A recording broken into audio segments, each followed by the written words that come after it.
We sent our team of producers to New Hampshire to film a focus group of Republican voters. It was hosted by the one and only Frank Luntz. Take a look at what the group had to say about Florida Senator Marco Rubio.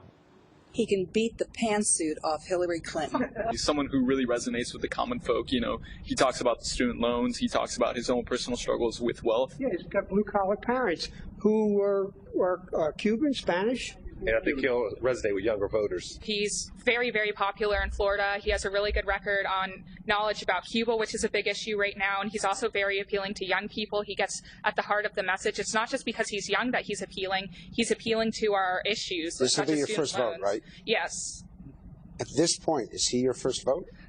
He's tied with it, yes. He kind of lost me on immigration a couple years ago, but he also lost me that he's not very good with his own finances. That troubles me. Also, he's very young, and he's a senator, not a governor, hasn't really had much work with budgets and so forth. I'm old enough to remember when John F. Kennedy was a senator and then ran for president, and Marco Rubio reminds me of him. Jack Kennedy, he was a pretty boy. Marco Rubio, he's a pretty boy. You know, and that the young people of today like a handsome guy in office, but he doesn't have what it takes.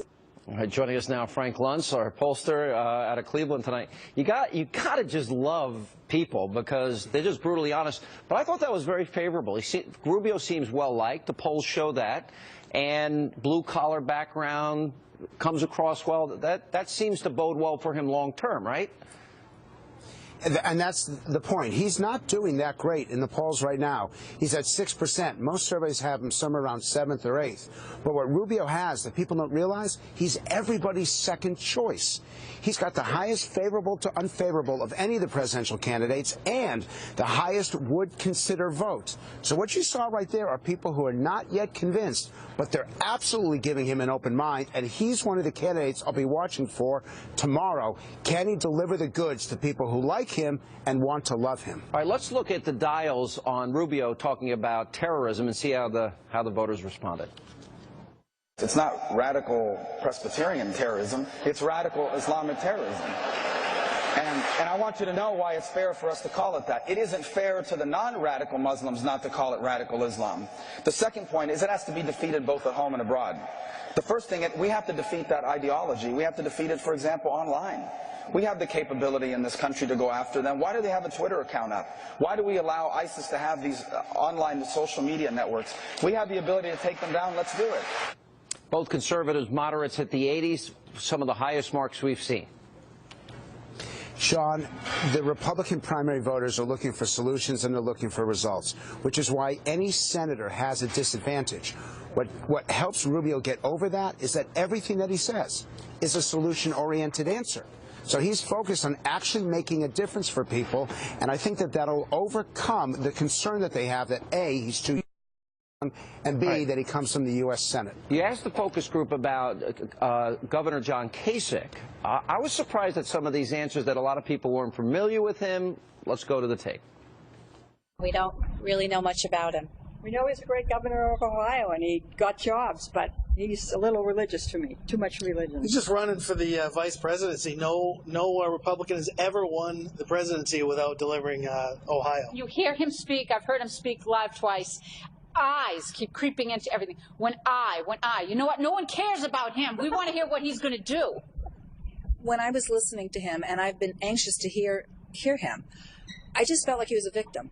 I agree with you. It was a lot of and it was all the negatives that had happened to him, but look, I picked myself up. He's accomplished a lot as the Ohio governor, but I hear him speak, I see him on TV, and it's just not inspiring. He does not inspire people. He's maybe a great governor and would be good balancing a budget and whatnot, but foreign policy is obviously an issue. He definitely has foreign policy experience. When he was in Congress, he sat on a foreign affairs board. He has a lot of support in New Hampshire. So he's your candidate?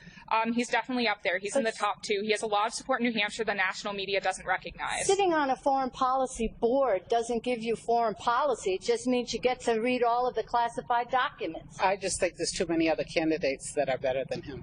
Yeah, he just got in too late. Too late? He got in way too late. It sounds like he needs to introduce himself more to people. They don't know him in New Hampshire. They may know him a little bit better in Iowa, but I don't think so. He did wait until July to announce. What he did in Washington, seeking to balance the budget, and what he's done in Ohio is significant, but if voters don't know it, Sean, it doesn't matter. Well said. All right, just for a fun thing before we go to some of the other candidates, you actually asked your focus group to give advice, not that he'll take it, to Donald Trump. Let's watch this. Put a plan forward and stop criticizing John McCain. Provide details on your policy platform. Don't be insulting to whole races and ethnicities. Don't just use rhetoric. Roll out all your issues and what you're going to do about them. Learn to be a statesman. Too late, back out. Engage your brain before you shoot your mouth. Stop name calling. Go back to The Apprentice. Keep doing what you're doing. Tone it down a little bit. Run as a Democrat because you're not a conservative. Roll out your plans and be more respectful. Keep it up.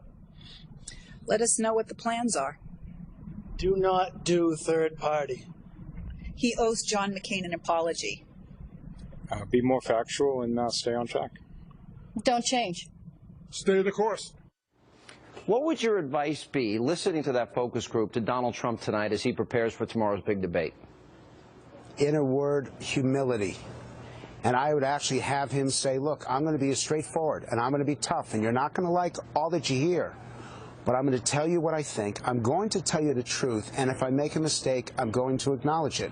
If he shows humility, which is tough for him, then he will take that 22 or 23% that he has. Sean, he could go to 30, even 35%. Well, but he's going to have humility, not just this bombast that he's presented himself up to this point. All right, we'll look at Rand Paul, at Mike Huckabee, and some of the other candidates with Frank Luntz as he continues from Cleveland tonight. We'll be there tomorrow night.